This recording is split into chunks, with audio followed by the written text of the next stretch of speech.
maintenant. Éventuellement, on va parler de Dans une galaxie près de chez vous. Non. On va en parler. Peut-être pas toi, mais elle, j'ai l'impression qu'elle a du gaz pour en parler. Feeling. Mélanie, toi, t'as découvert ça aujourd'hui, mais je commencerai avec toi. Comment t'as trouvé les 3 épisodes qu'on a regardés cette semaine?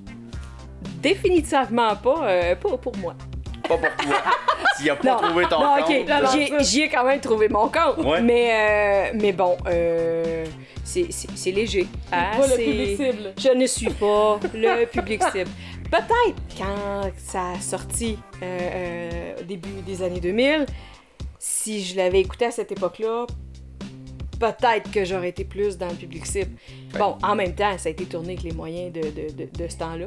Hein. Entrer dans le C'était temps, sur là, le canal euh, Famine. Fait que c'était pas beaucoup Non, de budget. pas beaucoup de budget. Alors, Ouais, on s'en rend compte. effectivement. Bon, par contre, je dois souligner la créativité avec le peu de budget. Ah oui. T'es pas une fan de Claude Legault, toi? Oui, par contre. Oh! Mais pourtant, c'est son univers, un peu. Ouais, mais il n'y avait C'est pas son assez de écriture Claude aussi. Legault là-dedans, tu non, comprends? Mais trop moi, c'est Flavien, pas Claude assez Legault. Claude Legault, l'homme. Il y avait trop de Guy Jodoin pour ce qu'il y avait de Claude Legault. La balance était pas assez.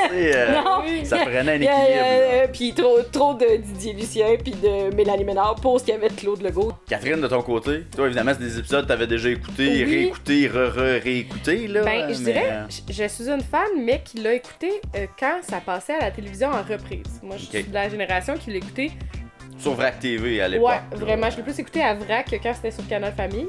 Mais j'ai vraiment beaucoup apprécié le fait de le redécouvrir, le fait que c'est de l'humour physique, de l'humour absurde, mais j'aime beaucoup la finesse du texte et que je l'ai réécouté plus vieille. Parce qu'avant, je riais quand j'étais jeune des blagues qui étaient faciles. Très premier degré, Ouais, par c'est exemple. vraiment drôle, Quelqu'un comme- que brade, bombe, tombe à terre. C'est là, vraiment ça, c'est drôle rigolo. une perruque sur un homme. J'ai ri, tu sais, je comprends quand j'ai ri, mais là, j'ai fait, ok, il y a des blagues, là, des petites piques aussi de l'humour du temps. Non, c'est bien écrit, puis j'ai beaucoup apprécié, mais je pense que c'est vraiment ce que ça a été pour moi avant la série qui m'a plus marqué parce que j'ai moins ri là que quand je l'avais écouté étant jeune, ça c'est sûr. Mais après ça, c'est la nostalgie qui fait que t'aimes encore ça. C'était pour de ados. ça.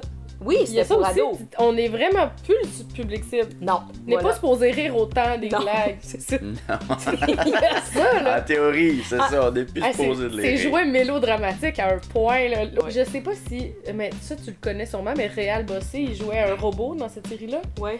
Lui, c'est le costume qui me fait le plus rire. Parce qu'il ajoute toujours des fils qui décollent. Ça, c'est de pire en pire à chaque saison. À chaque version Ouais, de Serge, la- parce que je pense qu'il y en a eu 24 versions de Serge. en tout cas. J'ai le nom 19, exact. je pense. Selon Wikipédia, c'est bel et bien 19. Est-ce que vous avez trouvé un personnage plus important, plus intéressant dans ce que tu as regardé, par exemple? Parce que j'ai bien aimé Didier Lucien, moi, je dois avouer, là. Son personnage d'un Son peu personnage, nono, c'est là. qu'en partant, ce gars-là, il est absurde. Fait que, tu sais, me semble, Il y a ça. une énergie. Il y a une absurde, énergie là. que tu peux lui faire dire n'importe quoi, puis ça passe parce que, me semble, c'est lui. Moi, mon personnage préféré, c'est Pétrolier, à jamais. Là. Elle me fait trop rire, là, jusqu'à parle de son... Dans la deuxième épisode qu'on a regardé, son rêve. Moi, ça me fait tellement rire qu'elle nous raconte ça. Oh, j'ai des rêves plates. On dirait que tout est bon dans son personnage. Mais c'est sûr que Charles Patnaud, avec toutes ses citations, je l'adore. Mais c'est pas les épisodes que ça ressort le plus, ces citations, mettons. Mais je voulais renchérir sur Didier Lucien, là, qui est... C'était vrai que c'était sa carte de visite, mais il a été aussi un grand homme de théâtre. Puis Ouais. il était Ouais. beaucoup connu là-dedans, mais Ok. par le grand public, il y a l'étiquette collée, mais ça n'a pas duré longtemps. C'est juste 4 ans de Galaxy près de chez vous, mais les gens associent vraiment encore Guy Jodoin à ça. Associent Oui. Stéphane Crête à ça. Didier Sûr. Lucien aussi. Tu sais, Claude Legault, c'est un peu détaché de ça. On va bien plus parler du 9-2 ou de Mille Nuits du Soir. Ouais. Mhm. Mettons, je pense pas que... Ben, peut-être qu'il y avait beaucoup des grands fans de Lancer Compte avant, mais les gens allaient pas directement tout le temps aller voir les acteurs pour leur poser comme... Ben, il y en avait quelques-uns, tu sais, comme tu sais, les acteurs principaux, mais là, c'est littéralement tous les personnages de la série qui sont attachés à ça. Je pense que les comédiens ont entretenu ça aussi après le succès que ça a eu. Bon, par la rediffusion qui a été faite, Ouais. ça a recréé l'engouement. Puis, ben, sont pas gênés d'en parler en entrevue, dans le sens que pour eux autres, c'est une expérience positive, formidable. Ouais. Puis ça Puis- fait quand même 20 ans là, que ça a terminé en plus. Ça a là. terminé, C'est c'est ça. 25 novembre 2001. Mais tu c'est sais, littéralement 20 ans. Il y avait vraiment beaucoup de créativité dans cette série-là. Oui, c'est, oui, beaucoup. c'est vraiment ce que je me rends compte, là. Je me dis. Tu regardais, t'es comme, ok, le vaisseau, il est fait comment? Tout était comme collé, je sais pas. Là, Ben, tout tu sais, on était était à comme- une époque où il y a comme un plan, hein, tu sais, c'est Ah là, ouais, décor en ouais, carton, puis on se déplace pas dans la pièce, là, tu sais, les séries ont beaucoup évolué, là, maintenant, Une même chance pour le que eux jeunesse. faisaient des Ben oui, chorégraphies, parce que, là. là. beaucoup, là. c'est ça. Puis 3 voilà. caméras, on change de plan pour les discussions, un après l'autre. Mais encore là, les changements de caméra étaient pas tant présents. Là. Non. T'avais 2-3 gros plans sur des situations bien précises, mais tout le reste, c'est un plan Une large. émotion, souvent. C'est ça, ouais, c'est juste une émotion. Ouais. Exactement. Il était comme visionnaire aussi à l'époque, là, tu sais, début 2000, changement climatique, là, c'était pas vraiment la... Ouais, c'était puis pas la une chose du jour, là. Une affaire aussi qui était quand même sensiblement d'avant-garde, c'est que un des personnages d'un équipage, tu sais, est très réduit. Là, on parle de 6 environ. Mais il y avait une thérapeute quand même. Oui. Et quand Oui, même, oui, psychologue, c'est vrai. quand même, psychologue. une psychologue Il savait dans le que, dos, là. tu sais, il y Les en aurait problèmes eu besoin. mentaux, Ouais, c'est ça. il allait en avoir. Il y a eu comme une technicienne, mais il y avait la saison 1, mais Falbo qu'on dit, là, un mercenaire. Tu sais, c'est super précis, là. C'est tous des noms qu'on connaissait pas, là. Je sais pas, mais Un Guéraud, là, on dirait que tu sais pas trop pourquoi qu'il y avait un mercenaire, tu sais, à l'époque. tu le dis pire pourquoi. mercenaire du 21e siècle. T'es comme, qu'est-ce que c'est que ça? On dirait que c'est comme plein d'affaires. Il allait loin dans les choses. Puis il parlait de beaucoup d'enjeux. En fait, ce que je me rends compte, là, il allait loin, puis des fois, il faisait des gros pieds de nez. Ben, pas pieds de nez, en tout cas. Il allait...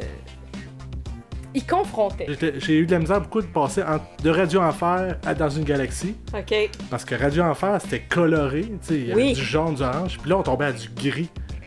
Ok, ouais, le Effectivement, visuel, la seule couleur qu'il y a là, Mm. c'est le rouge des uniformes, puis c'est tout. C'est ça. Sinon, le reste, c'est vrai, ça. Puis c'est ça, tu sais, on disait que ça s'adressait à des adolescents. Est-ce que, comme on disait, est-ce que vos adolescents pourraient écouter ça, vous pensez, les adolescents de nos jours, là? Est-ce qu'ils accrocheraient autant Ben, à l'univers? en fait, moi, mes filles m'ont dit quoi? T'as pas vu ça? Eux, ils J'ai ont fait regardé. oh no! Ben, ils ont vu, tout comme Catherine, au moment où ça a passé en rediffusion à Vrac. Ok, Donc là, ils l'ont écouté là, puis ils ont eu un grand intérêt. Donc, je pense que oui. effectivement. Imaginez Marc Labrèche dans une galaxie près de chez vous. Oh Un my caméo. Ça me surprend d'ailleurs qu'il ait jamais fait un caméo. Ouais, c'est vrai. Il aurait pu. Peut-être qu'il Dans était les pas dans le films, cercle. on lance, là. Ça, dans le écoute, ça a peut-être juste jamais donné. puis, Peut-être aussi, une fois une question d'horaire, là, mais effectivement, ça serait un ajout assez important. Dans le Marc, morceau. dans le 3. Ça me fait passer. Ça, c'est pour J'ai la parlé à com. Marc directement. Ben, je vous remercie encore d'avoir été là, des nôtres, cette semaine. Ça fait On se dit plaisir. peut-être une prochaine.